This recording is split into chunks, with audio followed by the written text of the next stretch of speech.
Bonjour, bienvenue au 4e tuto de la LEC, et aujourd'hui on va parler des crédits d'impôt pour les travaux de rénovation énergétique réalisés en 2019. Si vous avez fait faire par un professionnel RGE des travaux de rénovation énergétique dans votre résidence principale qui ont été facturés en 2019, vous allez pouvoir les déclarer pour bénéficier de crédits d'impôt. Donc on va essayer de découvrir ensemble comment est-ce qu'on fait cette déclaration, qu'est-ce qu'on doit déclarer, à quel endroit. Donc pour ça, on va demander de l'aide d'un expert, parce que c'est des choses qui sont un peu compliquées. Donc, bonjour notre expert. Je suis l'expert. Ok. Alors, dites-nous, comment est-ce qu'on peut déclarer nos travaux de rénovation énergétique pour bénéficier de crédits d'impôt? La première solution, c'est le formulaire papier. Donc, il faut vous munir du CERFA 2042 RICI, qui concerne toutes les déclarations de réduction d'impôt et de crédit d'impôt. En deuxième page, vous allez trouver la section Travaux dans l'habitation principale, dépenses en faveur de la transition énergétique. Plusieurs catégories de travaux, avec des cases à remplir avec le montant de travaux de rénovation énergétique. Vous n'avez qu'à remplir les cases. Donc un formulaire papier avec des cases à remplir en fonction des travaux, mais concrètement, qu'est-ce qu'on met dans les cases? Ne soyez pas impatients, nous verrons ça plus tard. Ok, on patiente, on verra ça plus tard. Donc la première solution, c'est le formulaire papier que vous complétez et que vous joignez à votre déclaration de revenus si vous faites une déclaration papier. La deuxième solution, c'est de faire votre déclaration en ligne sur votre PC. Vous allez tout d'abord aller sur le site www.impôt.gouv.fr et vous allez accéder à votre espace particulier. Une fois atteint votre espace, vous allez cliquer sur accéder à la déclaration en ligne. À partir de ce moment, vous allez atteindre votre déclaration de revenus en ligne. Plusieurs étapes vont s'offrir à vous, les étapes préalables, les renseignements personnels, et arriver à l'étape 3, revenus et charges. Bien faire attention.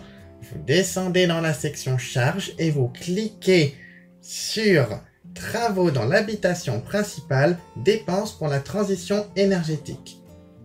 Je clique.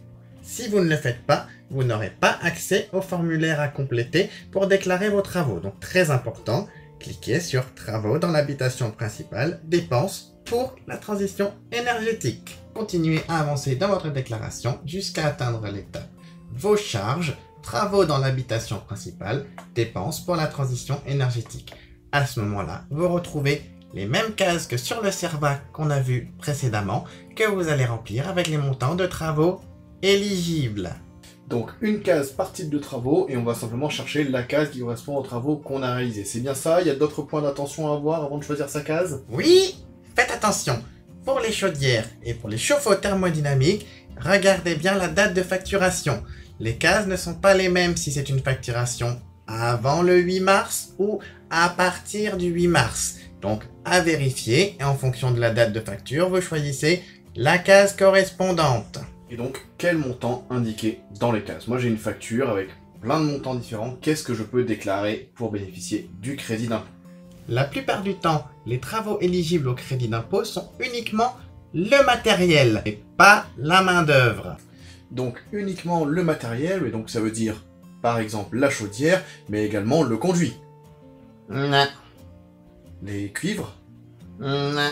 les raccords électriques, Non. les fixations. Non, uniquement la chaudière. D'accord, donc juste la chaudière. Oui, la chaudière, c'est tout.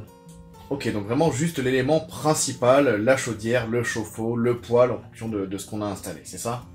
Oui, c'est ça. Mais pensez bien à déclarer le montant TTC, donc à ajouter la TVA. Ok. Et pour l'isolation, c'est pareil? Il y a une exception pour ce qu'on appelle l'isolation des parois opaques. Pour ces travaux d'isolation des murs, de la toiture ou du plancher, on déclarera le matériel et également la main-d'œuvre. Donc la pose de l'isolant est prise en compte et également le système de parement qui permet la fixation et la protection de l'isolant, c'est-à-dire le placo, le lambris, la brique, ce que vous voulez, qui permet de maintenir l'isolant contre le mur et de le protéger. Je pense avoir tout compris ce qu'on peut déclarer. Est-ce qu'il y a d'autres petites subtilités à connaître? Attention! Si vous avez bénéficié de primes dans le cadre du dispositif des certificats d'économie d'énergie, Donc c'est les primes, appelées aussi CEE, les primes des fournisseurs d'énergie, les primes de Leclerc, de Total, de Engie, de n'importe quel fournisseur d'énergie. Ces primes doivent être déduites du montant que vous allez déclarer.